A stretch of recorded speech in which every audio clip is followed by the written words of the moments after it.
بسم اللہ الرحمن الرحیم۔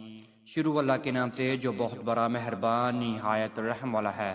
میں گواہی دیتا ہوں کہ اللہ رب العزت کے سوا کوئی بھی عبادت کے لائق نہیں، اور محمد صلی اللہ علیہ وآلہ وسلم اللہ کے بندے اور آخری رسول ہیں۔ الصلاۃ والسلام علیکہ یا رسول اللہ وعلی آلک واصحابک یا حبیب اللہ۔ پیارے ناظرین، آپ سب میرے پیارے دوستوں کو میری طرف سے پہلے السلام علیکم ورحمۃ اللہ وبرکاتہ، اور میں یہ امید کرتا ہوں کہ آپ سب اللہ رب العزت کی حفظ و امان میں اور اللہ تعالیٰ کی خیر و عافیت میں ہوں گے۔ ناظرین و سامعین، آج کا یہ وظیفہ لیلۃ القدر یعنی کہ رمضان المبارک کے تیسرے عشرے یعنی کہ رمضان المبارک کے آخری عشرے میں لیلۃ القدر کی راتیں آتی ہیں، جن کو طاق راتیں بھی کہا جاتا ہے۔ اب میں آپ کو بتا دوں کہ یہ طاق راتیں کون کون سی ہوتی ہے۔ 20واں روزہ ہوگا اور 21ویں رات ہوگی، یعنی کہ 20واں روزہ اور مغرب کی نماز کے بعد آپ کی 21ویں رات شروع ہو جائے گی۔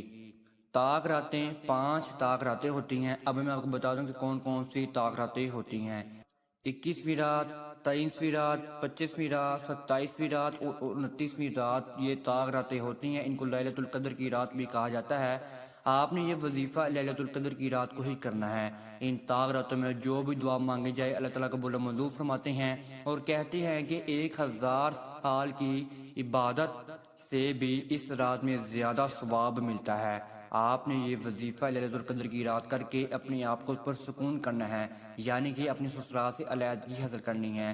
میری کافی ساری بہنیں اور بھائی بھی اپنے بہت زیادہ سسرال سے پریشان ہیں۔ میرے بھائی بھی یہ وظیفہ کر کے اپنے سسرال سے چھٹکارا حاصل کر سکتے ہیں، اور اپنی بیگم کے ساتھ یعنی اپنی بیوی کے ساتھ ہنسی خوشی اپنے الگ گھر میں رہ سکتے ہیں، اپنی ہنسی خوشی زندگی گزار سکتے ہیں۔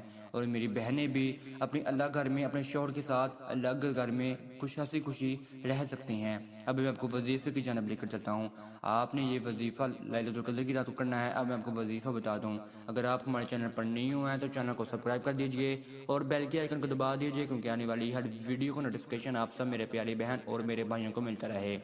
آپ نے یہ وظیفہ یعنی کہ اگر آپ 20ویں روزے کی رات مغرب کی نماز کے بعد 21ویں رات کو آپ یہ وظیفہ کر رہے ہیں، تو آپ نے یہ وظیفہ عشاء کی نماز کے بعد ادا کرنا ہے۔ آپ نے 4 رکعت نوافل ادا کرنے ہیں صلاۃ الحاجت کے۔ تو آپ نے صلاۃ الحاجت میں یہ پڑھنا ہے جیسے میں آپ کو کہوں گا۔ آپ نے سبحانک اللہم پڑھنے کے بعد، آپ نے سورہ فاتحہ پڑھنے کے بعد آپ نے یہ وظیفہ کرنا ہے۔ 23 بار آپ نے سورہ قدر پڑھنی ہے، 23 بار آپ نے سورہ اخلاص پڑھنی ہے، اور 11 مرتبہ آپ نے سورہ کوثر پڑھنی ہے۔ انا اعطیناک قرآن کی سب سے چھوٹی صورت ہے۔ اور پھر آپ نے رکوع میں چل جانا ہے۔ رکوع ادا کرنے کے بعد آپ نے سجدے سے چل جانا ہے۔ سجدے سے اٹھ کر آپ نے پھر دوسری رکعت ادا کر لینی ہے۔ ایسے ہی آپ نے 23 مرتبہ پھر سورہ قدر پڑھنی ہے، 23 مرتبہ آپ نے سورہ اخلاص پڑھنی ہے، اور 11 مرتبہ آپ نے انا اعطیناک یعنی کہ سورہ کوثر پڑھ کر اس 2 رکعات کو آپ نے مکمل کر لینا ہے۔ اور پھر آپ نے اگلی 2 رکعات بھی ایسے ہی ادا کر کے آپ نے 4 نوافل ادا کر لینے ہیں صلاۃ الحاجت کے۔ آپ نے پھر دعا مانگنی ہے اللہ تعالیٰ سے، آپ کی جو بھی دعا ہے۔ دعا میں بھی آپ نے یہ وظیفہ کرنا ہے۔ آپ نے جب دعا مانگنے کے لیے اپنے ہاتھ اٹھائیں تو آپ نے یہ وظیفہ ادا کرنا ہے۔ آپ نے سب سے پہلے 3 مرتبہ درود ابراہیمی پڑھنا ہے، اور آپ نے 11 مرتبہ ان الفاظوں کو پڑھنا ہے، اس آیت کو پڑھنا ہے، لا الہ الا انت سبحانک انی کنت من الظالمین۔ اس کو آیت کریمہ بھی کہا جاتا ہے۔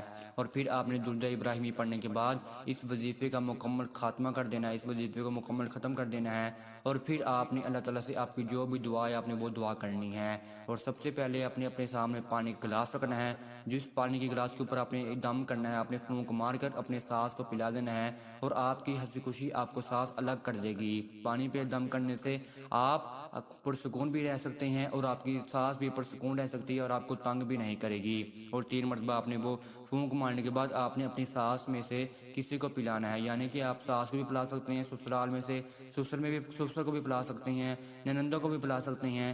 آپ کے وہ خلاف آواز نہیں اٹھائیں گے، آپ کے خلاف وہ ایک قدم بھی نہیں اٹھائیں گے، حالانکہ آپ کی وہ ساتھ ہو جائیں گے آپ کو الگ کرنے کے لیے۔ ان طاق راتوں میں سے آپ نے یہ وظیفہ کرنا ہے۔ اس وظیفے کی بہت زیادہ ہی طاقت ہے۔ اگر آپ یہ وظیفہ 5 راتوں میں کر لیتے ہیں، کبھی بھی طاق رات ہو سکتی ہے، ان طاق راتوں میں سے آپ کی دعا قبول منظور ہو کر آپ پرسکون زندگی گزار سکتے ہیں۔ اگر آپ یہ وظیفہ آگے سے آگے ذرا شیئر بھی کرتے ہیں، اس سے بھی آپ کو ثواب ملے گا اور اس سے بھی آپ کی دعا قبول و منظور ہونے کا بہت ہی جلد امکان ہو جائے گا۔ اگر آپ کو اس وظیفے میں کسی بھی قسم کی سمجھ نہیں لگی تو آپ کمنٹس میں رابطہ کر سکتے ہیں، تو انشاءاللہ میں آپ کو اس کا جواب دے دوں گا۔ اب تک اتنا ہی، دعا میں یاد رکھیے گا، انشاءاللہ آپ کے ساتھ نیکسٹ ویڈیو میں ملاقات ہوگی۔ اللہ حافظ۔